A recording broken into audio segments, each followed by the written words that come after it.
TV, forever on fire. CM Siddaramaiah ವಿರುದ್ಧ ಪ್ರಾಸಿಕ್ಯೂಷನ್ಗೆ ಅನುಮತಿ ನೀಡಿರುವ ವಿಚಾರಕ್ಕೆ ಸಂಬಂಧಪಟ್ಟಂತೆ ಶಾಸಕರನ್ನ ವಿಶ್ವಾಸಕ್ಕೆ ತೆಗೆದುಕೊಳ್ಳೋದಕ್ಕೆ ಅಂತ ಸಿಎಂ ಸಿದ್ದರಾಮಯ್ಯ ಮುಂದಾಗಿದ್ದಾರೆ. ಮುಂದೆ ಏನೇ ಬಂದರೂ ಕೂಡ ಎದುರಿಸೋದಕ್ಕೆ ಶಾಸಕರನ್ನ ವಿಶ್ವಾಸಕ್ಕೆ ತೆಗೆದುಕೊಳ್ಳಲು ಸಿಎಂ ಮುಂದಾಗಿದ್ದಾರೆ. ಬುಧವಾರ ಸಿಎಲ್ಪಿ ಮೀಟಿಂಗ್ ಅನ್ನ ಸಿಎಂ ಸಿದ್ದರಾಮಯ್ಯ ಕರೆದಿದ್ದಾರೆ. ಎಲ್ಲ ಶಾಸಕರು ಸಿಎಲ್ಪಿ ಮೀಟಿಂಗ್ಗೆ ಹಾಜರಾಗಬೇಕು ಅಂತ ಸಿಎಂ ಸಿದ್ದರಾಮಯ್ಯ ಸಭೆ ಕರೆದಿದ್ದಾರೆ. ರಾಜ್ಯಪಾಲರು ಪ್ರಾಸಿಕ್ಯೂಷನ್ಗೆ ಪರ್ಮಿಷನ್ ಕೊಟ್ಟಿರುವ ವಿಚಾರಕ್ಕೆ ಸಂಬಂಧಪಟ್ಟಂತೆ ಚರ್ಚೆ ಮಾಡಲಾಗುತ್ತೆ. ಇನ್ನು ಬುಧವಾರ ಸಂಜೆ ಖಾಸಗಿ ಹೋಟೆಲ್ನಲ್ಲಿ ಸಿಎಲ್ಪಿ ಮೀಟಿಂಗ್ ನಡೆಯುವಂತಹ ಸಾಧ್ಯತೆ ಇದೆ. ಸಭೆಯಲ್ಲಿ ಎಲ್ಲ ಶಾಸಕರ ಬೆಂಬಲವನ್ನ ಸಿಎಂ ಸಿದ್ದರಾಮಯ್ಯ ಅವರು ಪಡೆದುಕೊಳ್ಳಲಿದ್ದಾರೆ. ಇನ್ನು ಅದೇ ರೀತಿಯಾಗಿ ಎಲ್ಲ ಸಚಿವರಿಗೂ ಕೂಡ ಸಿಎಂ ಸಿದ್ದರಾಮಯ್ಯ ಅವರ ಬೆನ್ನಿಗೆ ನಿಲ್ಲುವಂತೆ ಹೈಕಮಾಂಡ್ ಕೂಡ ಹೇಳಿತ್ತು. ಹೈಕಮಾಂಡ್ ಎಲ್ಲ ಸಚಿವರಿಗೂ ಸೂಚನೆ ಕೊಟ್ಟಿತ್ತು, ಎಲ್ಲ ಶಾಸಕರಿಗೂ ಕೂಡ ಸೂಚನೆ ಕೊಟ್ಟಿತ್ತು. ಈಗ ಸಿಎಂ ಸಿದ್ದರಾಮಯ್ಯ ಅವರು ಕೂಡ ಸಿಎಲ್ಪಿ ಸಭೆ ಕರೆಯೋದಕ್ಕೆ ಅಂತ ಮುಂದಾಗ್ತಾ ಇದ್ದಾರೆ. ಬುಧವಾರದಂದು ಖಾಸಗಿ ಹೋಟೆಲ್ನಲ್ಲಿ ಸಿಎಲ್ಪಿ ಸಭೆ ನಡೆಯಲಿದೆ. ಇನ್ನು ಸಿಎಲ್ಪಿ ಸಭೆಯಲ್ಲಿ ಸಿಎಂ ಸಿದ್ದರಾಮಯ್ಯ ಎಲ್ಲ ಶಾಸಕರ ಜೊತೆಯಲ್ಲಿ ಇದೇ ಒಂದು ಪ್ರಕರಣಕ್ಕೆ ಸಂಬಂಧಪಟ್ಟಂತೆ ಚರ್ಚೆ ಮಾಡಲಿದ್ದಾರೆ ಎನ್ನುವಂಥದ್ದು ಕೂಡ ಗೊತ್ತಾಗ್ತಾ ಇದೆ. ಇನ್ನು ಸಭೆಯಲ್ಲಿ ಎಲ್ಲ ಶಾಸಕರ ಬೆಂಬಲವನ್ನೂ ಕೂಡ ಸಿಎಂ ಸಿದ್ದರಾಮಯ್ಯ ಕೇಳುವಂತಹ ಸಾಧ್ಯತೆ ಇದೆ. ಇನ್ನು ಅದೇ ರೀತಿಯಾಗಿ ಪ್ರಾಸಿಕ್ಯೂಷನ್ ವಿಚಾರವಾಗಿ ಸರ್ಕಾರದ ಹೋರಾಟ ಯಾವ ರೀತಿಯಾಗಿ ಇರಬೇಕು, ಮುಂದಿನ ದಿನಗಳಲ್ಲಿ ಸ್ಥಳೀಯ ಮಟ್ಟದಲ್ಲೂ ಕೂಡ ಹೋರಾಟಗಳನ್ನು ರೂಪಿಸೋದಕ್ಕೆ ಅಂತ ಸರ್ಕಾರ ಮುಂದಾಗುವಂತಹ ಸಾಧ್ಯತೆ ಇದೆ. ಇನ್ನು ಅದೇ ರೀತಿಯಾಗಿ ಕಾನೂನಾತ್ಮಕ ಹೋರಾಟದ ಜೊತೆಗೆ ಮುಂದಿನ ಸಂಘರ್ಷ ಯಾವ ರೀತಿಯಾಗಿ ಇರಬೇಕು, ಇದೆಲ್ಲದರ ಬಗ್ಗೆ ಚರ್ಚೆ ಮಾಡುವಂತಹ ಸಾಧ್ಯತೆ ಇದೆ. ಇನ್ನು ಅದೇ ರೀತಿಯಾಗಿ ಬಿಜೆಪಿ JDS ನಾಯಕರು ಏನೆಲ್ಲ ಅಕ್ರಮ ಮಾಡಿದ್ದಾರೆ, ಆ ಅಕ್ರಮಗಳ ವಿರುದ್ಧ ಹೋರಾಟದ ಬಗ್ಗೆಯೂ ಕೂಡ ಚರ್ಚೆ ನಡೆಯುವಂತಹ ಸಾಧ್ಯತೆ ಇದೆ.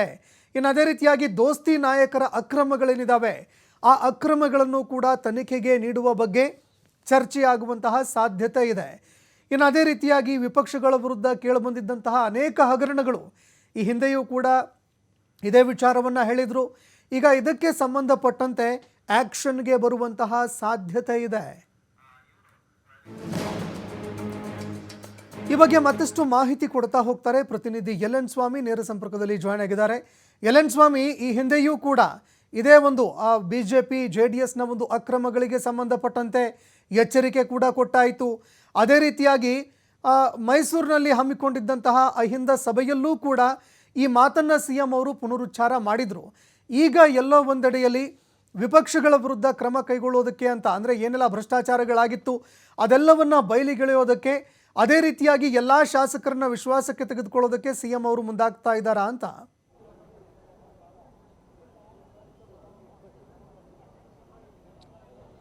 ಖಂಡಿತ ಸಂತೋಷ್, ಈಗಾಗಲೇ ರಾಜ್ಯಪಾಲರ ಅನುಮತಿ ಅಂದರೆ ಸಿಎಂ ವಿರುದ್ಧ ಪ್ರಾಸಿಕ್ಯೂಷನ್ಗೆ ಅನುಮತಿ ಕೊಟ್ಟಿದ್ದಾರೆ.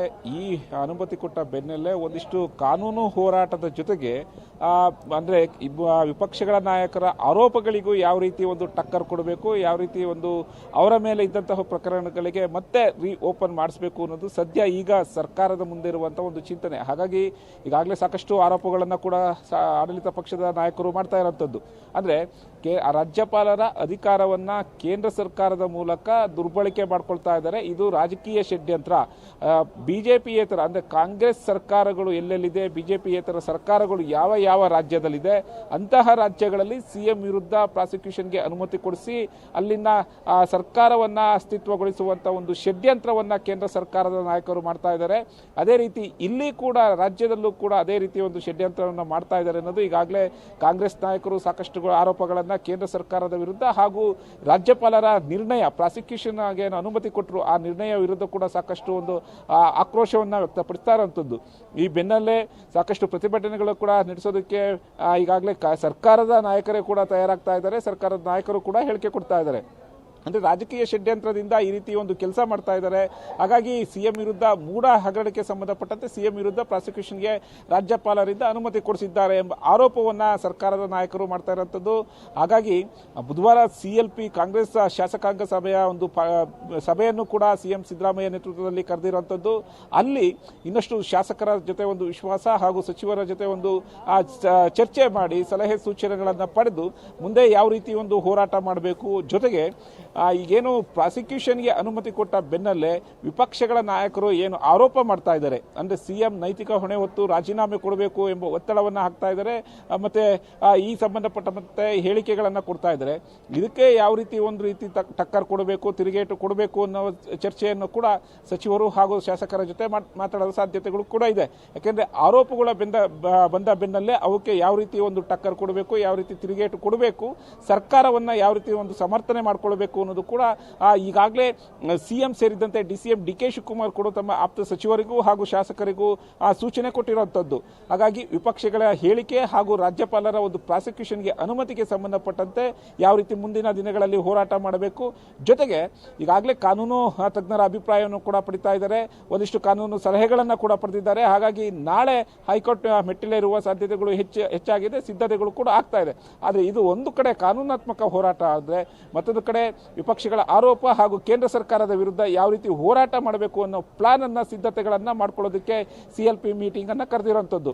ಈಗ ಎಲ್ ಸ್ವಾಮಿ, ನಾವು ನಿರಂತರವಾಗಿ ನೋಡ್ತಾ ಇದ್ದೀವಿ, ಈ ಹಿಂದೆ ಕೂಡ CM ಸಿದ್ದರಾಮಯ್ಯ ಅವರು ಸಭೆಯನ್ನು ಹಮ್ಮಿಕೊಂಡಿದ್ದಂತಹ ಸಂದರ್ಭದಲ್ಲಿ, ಅಂದರೆ ಮೈಸೂರಿನಲ್ಲಿ ಬಹುದೊಡ್ಡದಾಗಿರುವಂತಹ ಅಹಿಂದ ಸಮಾವೇಶ ಹಮ್ಮಿಕೊಂಡ್ರು. ಆಗಲೂ ಕೂಡ ಹಗರಣಗಳನ್ನು ಹೇಳ್ತಾ ಇದ್ದಾರೆ ನಿರಂತರವಾಗಿ, ನಾವು ಕ್ರಮ ಕೈಗೊಳ್ತೀವಿ ಅಂತ. PSI ಹಗರಣ ಆಗಿರ್ಬೋದು, ಕೋವಿಡ್ನಲ್ಲಿ ಆಗಿರುವಂತಹ ಹಗರಣಗಳಾಗಿರ್ಬೋದು, 40% ಆಗಿರಬಹುದು, ಈ ರೀತಿಯಾಗಿ ಸಾಲು ಆರೋಪಗಳಿದ್ದಾವೆ. ಆದರೆ ಇದೆಲ್ಲವೂ ಕೂಡ ಎಲ್ಲೋ ಒಂದೆಡೆ ಕೇವಲ ಆರೋಪಗಳಾಗಿಯೇ ಉಳಿತಾ ಇದೆಯಾ? ಯಾಕಂದರೆ ಬ್ಯಾಕ್ ಟು ಬ್ಯಾಕ್ ಇವುಗಳ ಬಗ್ಗೆ ಹೇಳಿಕೆ ಕೊಡ್ತಾ ಇದ್ದಾರೆ ವಿನಃ ಎಲ್ಲೂ ಕೂಡ ಆ್ಯಕ್ಷನ್ಗೆ ಬರ್ತಾ ಇಲ್ಲ. ಇನ್ನಾದರೂ ರಾಜ್ಯ ಸರ್ಕಾರ ಆ್ಯಕ್ಷನ್ ಮೋಡ್ಗೆ ಬರಬಹುದಾ ಅಂತ?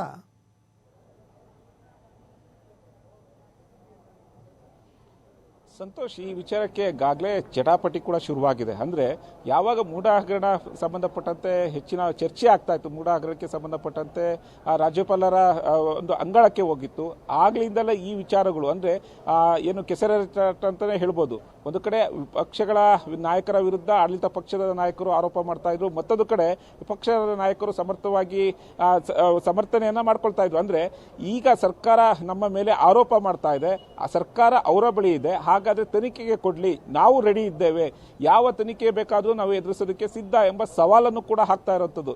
ಎಲ್ಲ ಒಂದು ಕಡೆ ಮೂಢ ಹಗರಣ ಕೇಳಿ ಬಂದಂಥ ಸಂದರ್ಭದಲ್ಲಿ ವಿಪಕ್ಷಗಳ ನಾಯಕರ ಮೇಲಿರುವಂತಹ ಹಗರಣಗಳಿಗೆ ಮರುಜೀವ ಬರುತ್ತೆ ಎಂಬ ವಿಚಾರಗಳು ರಾಜಕೀಯ ವಲಯದಲ್ಲಿ ಸಾಕಷ್ಟು ಚರ್ಚೆ ಆಗ್ತಾ ಇತ್ತು. ಈ ಬೆನ್ನಲ್ಲೇ ಆ ಮೈಸೂರಿನಲ್ಲಿ ನಡೆದಂತಹ ಒಂದು ಕಾರ್ಯಕ್ರಮದಲ್ಲೂ ಕೂಡ, ಸಮಾವೇಶದಲ್ಲೂ ಕೂಡ CM ನೇರವಾಗಿ ಸವಾಲನ್ನ ಹಾಕಿದ್ರು.